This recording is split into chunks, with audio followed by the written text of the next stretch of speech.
Hello Gemini, and welcome now to Tuesday. Sunny, but nesting and resting today for the dual processors of the zodiac, the Geminis.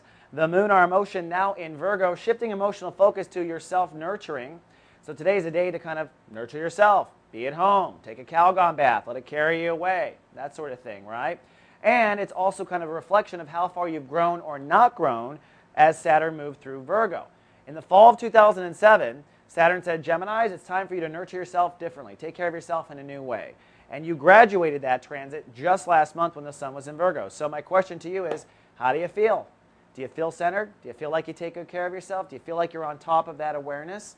If the answer is yes, you did a good job with Saturn in Virgo. If the answer is no and you feel like you don't take care of yourself, well, you sure avoided those lessons now, didn't you? And unfortunately, Saturn won't be back for 30 years to help you. You're going to have to do it on your own now. So you can play catch up, you can do it, but now Saturn's got you focused on something else. So let's talk about that.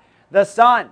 In Chapter 2 of Sun in Libra today, Jupiter rules the day, which means optimism, hope, and exploration is key.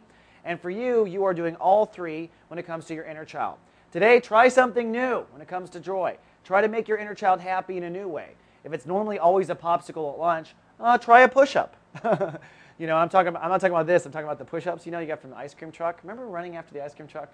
This is a good time for you to think about your inner child and what your childhood was like and the parts of your childhood that you did like. Those are clues to today's joy. If you enjoyed push-up pops when you were a kid, you're going to enjoy it now. That kid is still in you. It's just that you have adult layers also. All right, so try something new. Remember yesterday I said Mars and Venus were conjuncting in Scorpio, getting you pregnant with a new lifestyle? Mars has now taken the lead over Venus, so it's now time to take that pregnant egg and run with the ball, okay? So really put your willpower out there, make some changes, hit the gym, all those types of things. Put it out there, get some real strides going while Mars is in that space helping you out. And I do want to give a little explanation about rising signs. I get this question all the time. What's the difference between a rising sign and a sun sign, and should I watch both horoscopes? Yes, you should watch both horoscopes. The sun sign is what's going on immediately in your life. It's kind of like your state of awareness. So let's say I live in the state of California. So your sun sign is what's going on in California. Okay? It's clear, it's present, it's local, it's in our face, right? Your rising sign is the nation you live in, the whole soul, the multi-lifetime perspective, every little detail in the United States of you. Okay? So just like it is, you live in a certain state and you live in a certain nation, or you live in a certain region and you live in a certain nation, you live in a sun sign that is within the entire soul of you.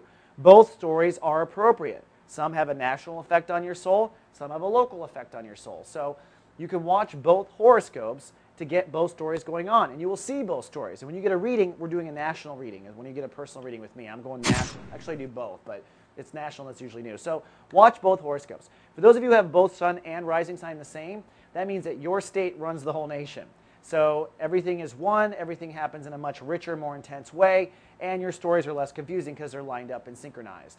And it's Tuesday. We have a new episode of Just Ask Us starring Lauren Seraphan, our local practical advice and common sense, and one of the best intuitives on the planet, Angelo Eros. And they're answering your questions on camera that you've sent us in a sexy, fun, and savvy way. So don't miss them. They're a lot of fun to watch and super informative, and they're live everywhere Soul Garden streams. Okay, Gemini, that's all I have for Tuesday. Tomorrow, a nasty square finally breaks apart. All those details and more in 24. Live, love, be.